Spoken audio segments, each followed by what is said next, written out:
I used to think love meant becoming whatever he needed.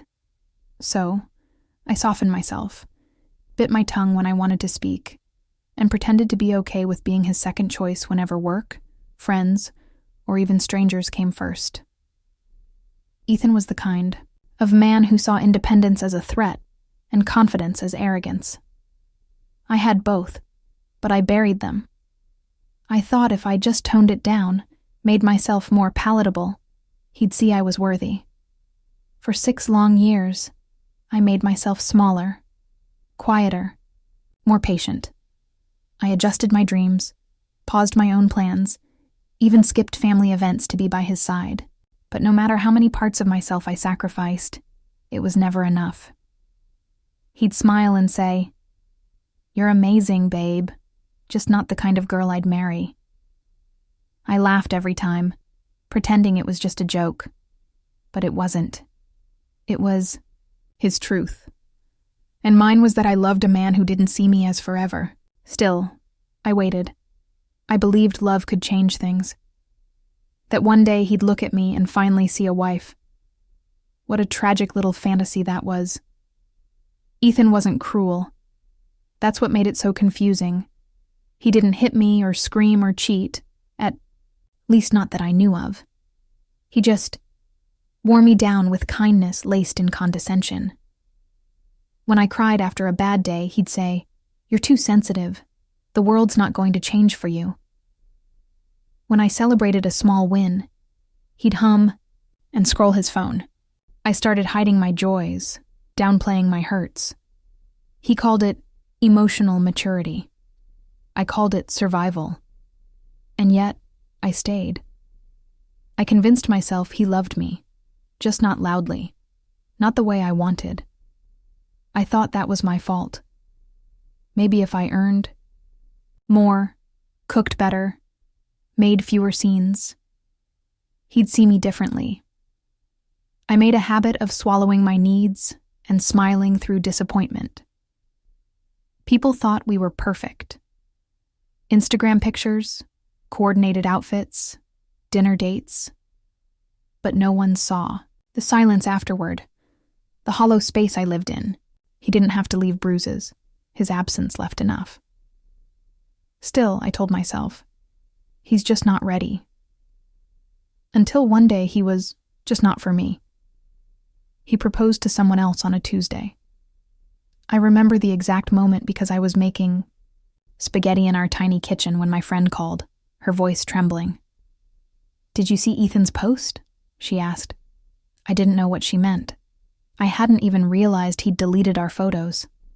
I opened Instagram, and there it was. Ethan, on one knee, holding a diamond ring out to a woman I'd never seen. The caption read, "She said yes to forever." My hands shook. The water boiled over. I burned my wrist reaching for the stove, and still, all I could do was stare. I read that caption 20 times. She was quiet, dainty, soft in the way I had spent years trying to become. He once told me, "You're too intense to marry." And here he was, kneeling before someone I hadn't even known existed. I didn't cry, not right away. I just stood there, spaghetti burning, heart collapsing, realizing I had wasted 6 years waiting for a man who always knew I wasn't it. I whispered to myself, I wish I could go back and never waste my time. I didn't know the universe was listening. That night, I didn't cry. I didn't scream or call him or send a single angry text. I just lay on my bed, my arms over my chest, staring at the ceiling like it held answers I had missed. I whispered, if I had another chance, I'd never wait. I'd never beg to be enough. I must have repeated it 100 times before sleep took me. When I woke up, something felt off. The sheets smelled different. My room was brighter. My phone was buzzing with a message I hadn't seen in years. "Morning, babe. Coffee later?" It was Ethan, but the name was under a number I'd deleted long ago. Confused, I sat up and looked around. My apartment looked different, like my old one from years ago. The calendar on the wall read a date from 7 years before. My heart stopped. No, this couldn't be. I grabbed my phone and scrolled. Everything confirmed it. I was back. Back to when I was still with him. Back before the heartbreak. But I wasn't that girl anymore. And this time, I wasn't waiting around to be chosen. I didn't confront him. Not yet. Instead, I played along. I said yes to coffee, nodded when he teased me, smiled when he said something dismissive. But inside, something had cracked open. I watched him closely, not with love, but with a quiet detachment, like studying a character I already knew a ending for. I used to bend to fit his moods. Now I watched how he handled mine. When I spoke about my dreams, I didn't downplay them. "I'm going to start my own brand," I said over coffee. He chuckled. "That's cute. You've always had a wild imagination." I sipped my latte and said nothing. But I noted it. I noted everything. His subtle digs, the dismissiveness, the way he always steered the conversation back to himself. And I realized I hadn't been crazy. I hadn't been dramatic. He'd just never truly seen me. Not in the way that mattered. This time I wasn't going to ask for his approval. I wasn't going to chase validation. I would gather every piece of myself I had once scattered for him, and become whole again. I started journaling again. It had been years since I'd put pen to paper, but the words poured out like they'd been waiting. I wrote about the version of me that used to beg for scraps of affection, about how I confused tolerance for love. I wasn't trying to escape Ethan. I was trying to find myself beneath all the compromises. I signed up for a digital marketing course I'd shelved long ago. Started going on solo walks without texting him every 5 minutes. I wore red lipstick again. He once said it was too much, and walked into a room like I belonged there. He noticed. "You're changing," he said one evening, almost accusingly. I looked up, smiled softly, and replied, "No, I'm returning." He didn't like that. His grip on me had always been quiet control, subtle emotional leashes. Now, I was untying them. I still shared his bed, but I no longer shared my soul. I was preparing to leave, but on my terms. Not in tears, not in chaos, but with a peace that rattled him far more than any outburst ever could. He tried to pull me back, the only way he knew how, through guilt. "We've built so much together," he said one night, placing his hand over mine. "I know I've been distant, but I see how hard you try. I want to be better. Maybe we can start fresh." The old me would have melted, grasped that thread of hope and held on. But now I just looked at him, really looked, and saw a man more in love with comfort than with me. "You don't love me," I said quietly. "You love having someone around who doesn't make you try too hard." He blinked, taken aback. "That's not fair." But it was. It was the most honest thing I'd ever said to him. I didn't shout. I didn't argue. I just stood up, walked to the door, and said, "I love myself too much now to stay." His silence followed me down the hall like a ghost I'd finally stopped feeding, and for the first time in years, I walked away, without needing to look back. The night I left, I didn't pack much. Just the essentials and my old vision board, dusty but intact. I moved into a small studio apartment downtown, the kind of place he once mocked for being bohemian. But I loved it. The creaky floors, the tiny balcony, the freedom. I found myself humming while doing laundry, dancing while brushing my teeth, writing in my journal every morning. It wasn't perfect, but it was mine. My old self would have called this starting over. But it wasn't. It was returning. To the woman I was before I let his voice drown mine out. I started going to open mic nights, something I'd always been too shy to do. I read poetry about pain and power. I met other women who had similar stories. We laughed, we cried, we healed in little pieces. I wasn't just surviving, I was beginning to thrive. And for the first time in years, I felt like the main character in my own life. That quiet little apartment held more magic than any mansion he could have offered me. It was at one of those open mic nights that I met Maya. She ran a small podcast about emotional resilience and invited me to speak on her platform after hearing my poetry. Nervous but curious, I agreed. I told my story, not the polished version, but the raw one. The years I wasted, the parts of myself I shaved off to fit someone else's mold. The comments flooded in.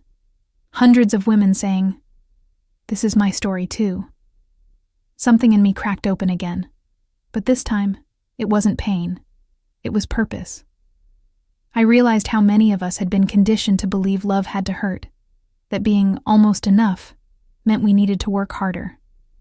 So I started recording my thoughts, layering them over soft music. I called it The Becoming. The name felt right. Listeners grew from hundreds to thousands, then to millions. I never intended to be a public figure, but I had something people needed to hear. And with each episode, I healed a little more. I was no longer just surviving my past. I was building something from it. Something Ethan would never understand, and something no one could take from me again. One day, a message slid into my inbox that made my breath hitch. It was from Ethan. Just a simple, "Hey, I heard your podcast. You're doing amazing things. Would be nice to catch up sometime." I stared at it for minutes. The man who once told me I was too dramatic was now quoting lines from my poetry, pretending he had always believed in me. I didn't respond. Not out of spite, but out of clarity. He was part of a chapter I'd finished writing. You don't reopen a book that already taught you the lesson. Still, I clicked on his profile. His posts looked forced, curated to impress. The new fiancé was gone. No traces of the wife material he'd replaced me with. I wondered if he missed me, or if he just missed the version of me that gave without limits. I closed the app. Some ghosts weren't worth haunting. I walked to my balcony, took a deep breath, and recorded another podcast episode. This one was titled, When They Come Back. I didn't mention his name, but every word came from the place. He used to live in my heart, a place now filled with light. As my podcast grew, so did my confidence. I began speaking at events, writing for magazines, and mentoring women starting over. It wasn't fame I chased. It was connection. And in those honest, vulnerable spaces, I found people who didn't want to shrink me. I remember one afternoon at a cafe, scribbling notes for an upcoming talk, when someone stopped at my table. "You don't know me," he said, "but your voice saved me from proposing to the wrong woman." His eyes were soft, grateful. I smiled, heart swelling, knowing my pain had been repurposed into something that helped others. That was when Michael entered my life. He wasn't dramatic or loud or overwhelming. He was present. He listened, not to respond, but to understand. Our first date wasn't fireworks. It was a slow burn, the kind that keeps you warm instead of setting you on fire. He asked about my dreams, not my past. And for the first time, I didn't feel like I had to explain why I was the way I was. He held space for me to just be. No fixing, no molding, just existing as I was. And I realized that's what love was always supposed to feel like. Michael didn't fall for a version of me. He fell for me. The me that wore bold lipstick, spoke her mind, sometimes overshared, and always felt deeply. There was no checklist, no mold. He never once hinted that I should tone it down or stay quiet. In fact, he encouraged me to speak louder. "You silence storms when you whisper," he once said, cupping my face gently. I knew then, I wasn't just being loved. I was being seen. Our relationship grew in private. We didn't announce milestones. We simply lived them. Late-night walks, cooking disasters turned memories, journal exchanges instead of fights. He saw my scars and called them stories, not damage. I didn't need to earn his affection. It was offered freely. And I gave mine the same way. For so long, I thought love required endurance. But with Michael, I learned it could also mean ease. We didn't chase happiness. It unfolded naturally between us. I never thought I'd love again without fear. But here I was, blooming in someone's arms without worrying when the petals would fall. Michael never promised me forever. He promised me honesty. And with him, that was more than enough. We didn't have a flashy engagement. There was no dramatic proposal, no grand spectacle. Just a quiet moment on a Thursday morning. I was brushing my teeth when Michael walked in, holding 2 mugs of coffee. Want to keep doing life like this, officially? He asked. I laughed through the toothpaste foam and nodded. It wasn't a ring that sealed it. It was everything before that moment. The way he held my hand when I spoke on stage. The way he kissed my forehead when I doubted myself. The way he showed up, every day, without fail. We decided to keep it small. A wedding with only the people who had walked with us through the darkness and into the light. I didn't need a crowd to prove I was loved. But the universe has a sense of irony. One of our mutual friends from college, someone who had known me and Ethan both, asked if he could attend. I think he might want closure, he said. I paused. I hadn't spoken Ethan's name in months. Part of me was tempted to say no. But another part, calmer now, said yes. Let him come. Let him see what real love looks like. The morning of the wedding arrived quietly, wrapped in soft light and early laughter. My mother helped pin tiny lilies into my braid, her hands trembling not from nerves but pride. You look complete, she whispered, eyes glassy. I did. Not because of the dress or the venue or even the man waiting at the altar, but because I had returned to myself. Every step I took down that aisle wasn't toward someone else. It was toward the life I built when I stopped begging to be chosen. The garden bloomed around us, petals drifting like gentle confetti. And in the very last row, half shadowed by an overhanging willow tree, sat Ethan. I saw him. He looked older, tired in the way people look when regret ages them faster than time. His eyes met mine, but I didn't hold his gaze, not out of cruelty, but because I no longer needed him to see me. I saw myself now, and that was enough. I turned back to Michael, who smiled like I was made of every color he'd ever loved. And in that moment, the past stopped echoing. It was just me, my present, and the man who knew exactly what he was holding. Michael's vows were simple, steady, and true. I promised to never ask you to shrink. I promised to hold your pain with care, your joy with reverence, and your silence with patience. You don't need to earn my love. It's already yours. There was no trembling in his voice. No performance. Just sincerity that soaked into every ear listening. When it was my turn, I looked out. Not just at Michael, but at everyone who had seen me struggle, leave, rebuild, and rise. My voice didn't shake either. I'm not perfect. I overthink. I overfeel. But I'm not too much. I'm not almost. I'm not background noise. I am loved as I am. And today, I promise to keep choosing myself, and you, every single day. I didn't glance at Ethan. I didn't need to. The closure wasn't his to give or take anymore. It was mine. And I had already closed that door the day I stopped waiting for him to change. The applause was warm. the kind that didn't explode, but settled into the soul.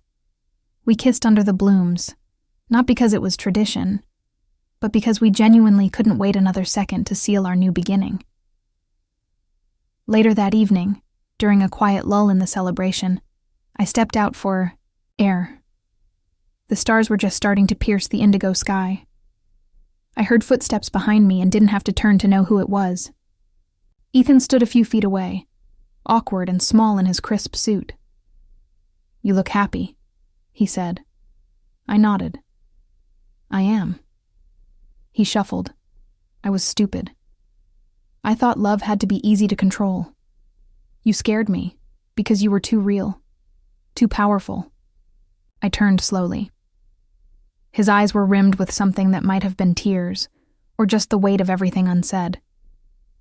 "You didn't want a partner," I replied softly. "You wanted a prop, and I played that role for too long." He opened. His mouth then shut it again. I think he expected me to yell or break down, but there was nothing left to say. He wasn't the villain anymore, just a lesson. A chapter I didn't regret, but wouldn't reread. "Goodbye, Ethan," I said, with a gentle finality. And this time, he didn't ask me to stay. He just stood there, watching as I walked back, to the people who never needed me to shrink. Inside, laughter wrapped around me like a song I used to know. Michael stood under a string of lights, holding a glass of sparkling cider, waiting for me to return like he always did. With calm eyes and open arms, I walked straight into his chest and stayed there, grounding myself in the scent of his cologne and the quiet certainty of his love. "You okay?" he asked. "Yeah," I said. "Just finally finished an old story." He didn't press. For more. He never needed all the details. He only needed to know where I stood now.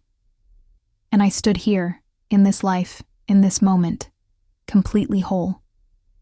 Our guests gathered around for the first dance, and as the music swelled, Michael extended a hand.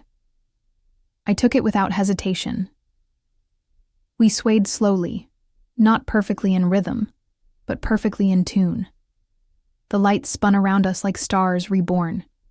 And, for a flash, I saw Ethan through the window, back turned, walking away. No bitterness, no rage, just a quiet goodbye. And in that moment I realized I hadn't just rewritten my love story. I had reclaimed it. For every woman who'd ever been told she wasn't enough, I was the proof that we are. After the wedding, life didn't turn into a fairy tale. It became something better. Real. Rooted. Michael and I moved into a small home filled with sunlight and second chances. We made Sunday mornings sacred. No phones, just music and pancakes. I kept recording the becoming, but now, it wasn't just healing for me. It was fuel for others. Messages poured in from around the world. Women saying they finally walked away, finally saw themselves, finally stopped begging to be chosen.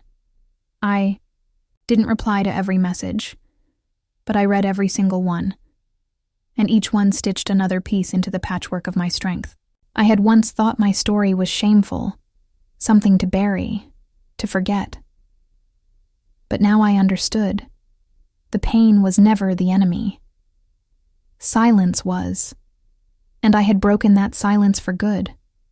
When I'd said, "I do," to Michael, I was also saying I do to the woman I'd become. No longer desperate, no longer diminished. Not a fixer, not an accessory. A full, whole soul. And even on days when I doubted myself, all I had to do was look at my own reflection and see someone worth everything she finally chose to receive. One autumn afternoon, I was invited to speak at a university about resilience. I stood before a room of young women, many with notebooks open, eyes wide with quiet hunger. "You don't have to become smaller to be loved," I told them. "And if someone needs you to shrink to fit their life, that life was never meant for you." The words didn't come from ego. They came from the bruises I'd once bandaged in silence. One student raised her hand, tears in her eyes. "How? Do you know when it's time to stop hoping they'll change?" I paused. I knew that ache, the hope that maybe, just maybe, the person who hurt you would wake up different. "You stop," I said gently, "when you realize you're the one who's changing, and not for the better." Afterward, a few stayed behind. One slipped me a note. It read, "I'm leaving tonight. Thank you for lighting the way." That night I cried. Not from sadness, but from the weight of knowing that healing isn't quiet. It echoes, it travels, it reaches hands you may never hold. And somehow that's enough. Sometimes, the story you think destroyed you becomes the story that saves someone else. Michael always said, love is made in the ordinary. In dishwashing conversations. In the way someone remembers how you like your tea. And he was right. Our life, together, wasn't cinematic. It was sacred. When I cried from overwhelm, he didn't fix it. He held space. When I succeeded, he didn't feel threatened. He celebrated louder than I did. There was no scoreboard, no power games, just partnership. I once believed I had to audition to be loved. Now I just woke up and was. One rainy evening, I found a forgotten box in our attic. Inside were journals from my old life, pages written in a shaky hand, begging for crumbs. I didn't cry reading them. I placed my hand over the cover and whispered, "Thank you." That girl kept going, even when no one clapped. She carried me to this version of myself. I wrapped the journals in soft cloth and stored them back, not to forget, but to honor. They were evidence of evolution. Not every scar becomes invisible. Some stay not as shame, but as maps, reminders of where you've been, and proof that even the deepest wounds can bloom into wisdom. Ethan faded from my life, as most ghosts eventually do. I heard he moved to another city, started a consultancy firm, tried dating again. A mutual acquaintance once said, "He's different now, calmer, regretful." I didn't feel triumphant. I felt nothing. Closure hadn't come from his apology. It came from my own decision to stop bleeding for someone who never brought a bandage. Sometimes people change too late for us, but right on time for themselves. And that's okay. I didn't need his downfall. I didn't crave his misery. I just needed peace, and I had it. Meanwhile, my own life kept unfolding in golden increments. My podcast was adapted into a book. Michael and I started planning a retreat for women like me, women who had been told they were too much, too loud, too wild to be loved. The title was simple: Whole. I wasn't trying to erase the past anymore. I was building on it, like planting flowers in soil that once held thorns. And every time I looked around at what I'd created, not from revenge, but rebirth, I whispered, I made it. Not to the world, but to the woman who once begged for love that couldn't see her. One afternoon, sitting on a hill during a retreat session, I looked out at the circle of women gathered before me. Some were laughing, others crying. All of them were shedding, layers they'd worn too long. One woman clutched her wedding ring in her palm like it burned. Another had a tattoo that read, Unbroken. I realized in that moment, I wasn't the hero of this story. I was just the first domino, the proof it was possible, the permission someone else needed. Michael joined us later that evening, not to save or fix, but to serve food, pour tea, and listen. He understood this wasn't about him.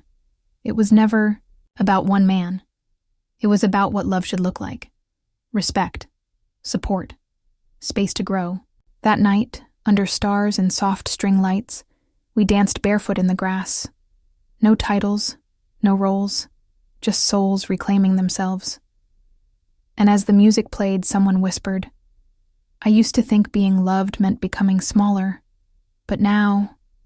I see. I turned and smiled. Yes, now they did. And as for me, I didn't just survive heartbreak. I transmuted it into something sacred, into fire, into freedom, into a life so full, nothing could ever hollow me again. Months passed, and Hole became more than a retreat. It became a movement. The emails kept pouring in, stories of women leaving loveless engagements, reclaiming lost passions, rebuilding relationships with themselves. One message stopped me cold.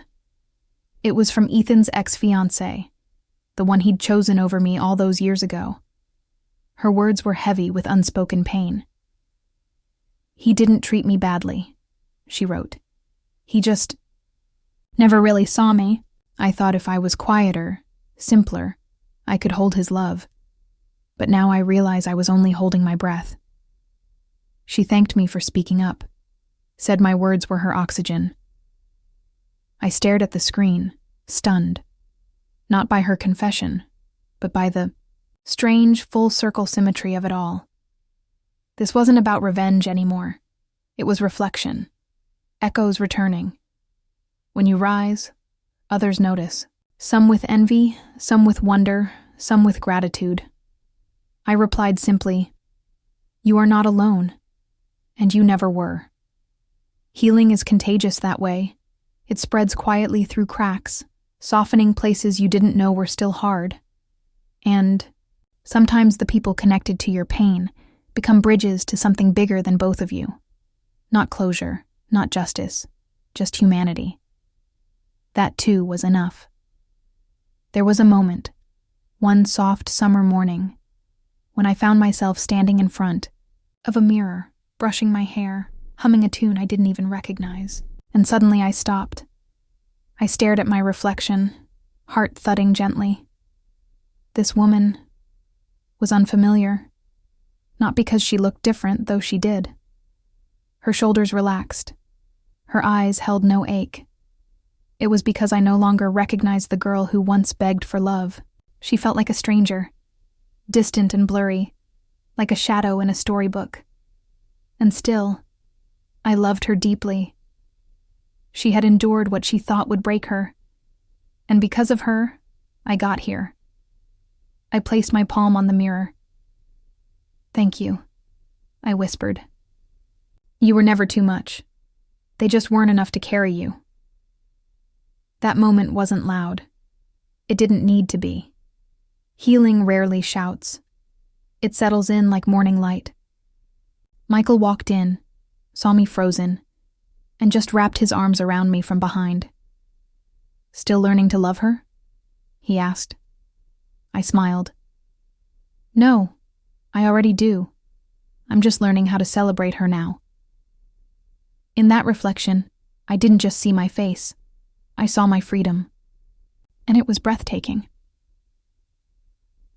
One evening, after putting away dishes and turning off lights, Michael and I sat on the floor of our living room with cups of chamomile in hand. "Do you ever think about the past?" he asked, voice gentle. "Sometimes," I replied. "But not to mourn it, just to marvel at how far we've come."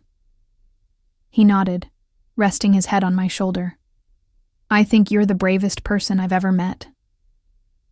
I didn't deflect this time. I let his words settle. "I used to think bravery was big, loud, dramatic," I said. "But now I know. It's walking away when you still love someone. It's building yourself from ruins. It's choosing peace when chaos is familiar." We sat there for a long while, saying nothing, letting the quiet wrap around us like a soft quilt. I realized in that moment, this is what I had waited for. Not the man, not the house, but the peace. The kind you can sit in without needing to fill the silence.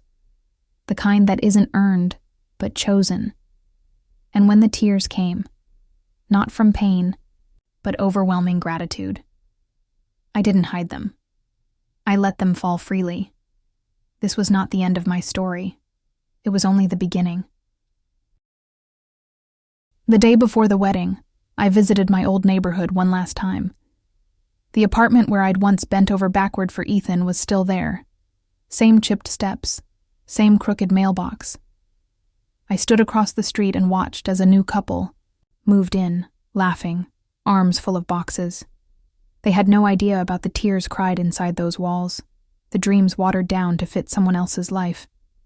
And that was okay. That chapter was over, sealed by the woman I used to be. I didn't walk up. I didn't need closure anymore. The closure was me, standing there in a tailored white suit instead of a gown, owning every inch of my story. I took one last look, then turned and walked away. Not just from the building, but from every version of me that believed love was something to be earned through suffering. That girl deserved better. And now, she had it. When I got back to our cottage, Michael was in the garden planting new roses. He looked up, smiled, and said, "Everything okay?" I nodded, stepping into his arms. "Everything's better than okay. It's finally mine." I didn't need to be chosen anymore. I had chosen myself. The ceremony was intimate. No aisle. Just a circle. Friends, family, sunflowers in mason jars, and the late warmth of golden hour. I held my vows in my hand but didn't read them. I spoke from my chest. "I once begged to be seen," I said. "Today I don't need to beg. I am seen. Fully." Michael's eyes shimmered, but he didn't cry. He simply held my hand, grounding me in that moment like only he could. The audience listened silently. Somewhere, I knew Ethan was among them, a part of the past witnessing the wholeness he never helped build. But I didn't look for him, not once. My vow wasn't to show him what he lost. It was to honor what I gained. When we kissed, it wasn't the beginning of a fantasy. It was the sealing of truth. Love like this doesn't feel like fireworks. It feels like safety, like home. Later, as candles flickered and music drifted low, Michael whispered, "You're everything I ever dreamed of." I smiled, resting my head on his shoulder. "I used to be scared I was too much," I murmured. "You're not," he said. "You're just right." And in his arms, I finally believed it. We didn't leave for a honeymoon. Instead, we took a week off everything. Phones off, feet bare, books stacked by the bed. We cooked together, burned the rice once, laughed hard. I danced in the kitchen while he read out loud. It was mundane. It was magic. On the third night, I asked Michael, "Do you think Ethan will ever move on?" He looked at me gently. "Maybe, but that's not your story anymore." And he was right. I didn't wish Ethan pain. I didn't wish him happiness either. I just didn't wish anything. That part of me had gone quiet, like an old bell that no longer needed to ring. Some love stories end not with a bang, but with a whisper. And that's okay. Not every love is meant to last.